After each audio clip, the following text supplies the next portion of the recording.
Alright, welcome back to another video from MBMRC. Before we get too far into this, please do not forget to hit the like button and don't forget to subscribe also. Don't be afraid to hit that little notification bell down there someplace, and that way you'll be updated every time we put a new video up. So thanks a lot and hope you enjoy it.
It's the bigger power plant.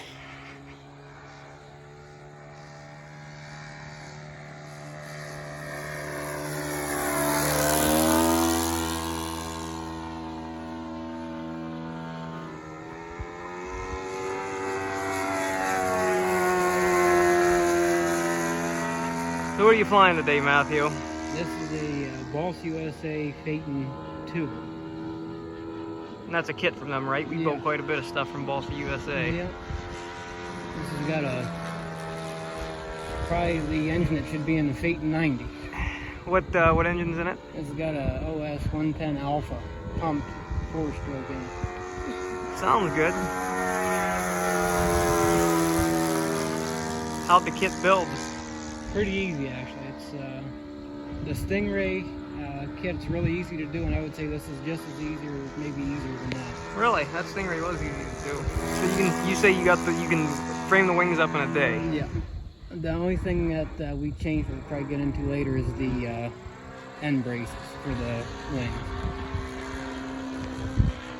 I'm gonna bring it in second.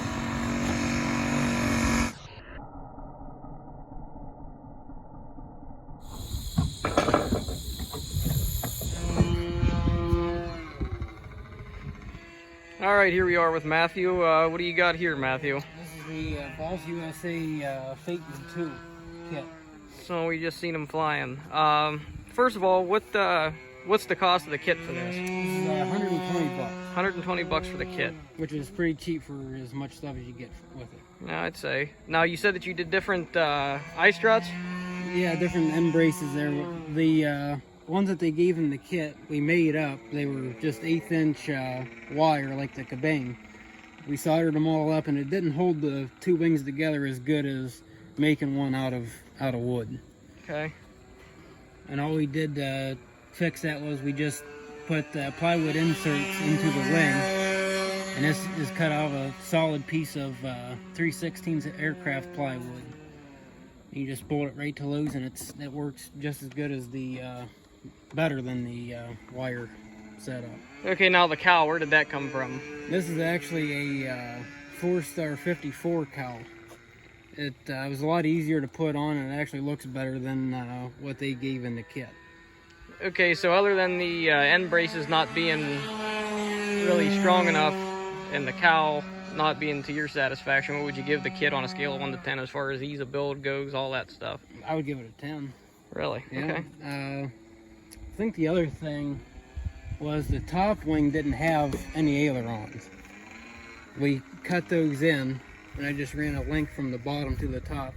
It'll probably be all right just with bottom ailerons, but adding the top, it gives a little bit more, gives a little twist. Okay.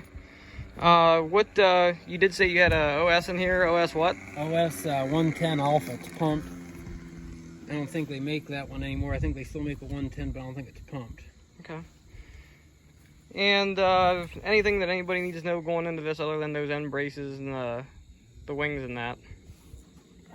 Not really. It's really kind of easy. I like the fuselage build. They give you the right spacing for the back former. That's a perfect 1/8 inch gap, so everything lines up perfect. It's all straight. Balsa USA does a pretty good job.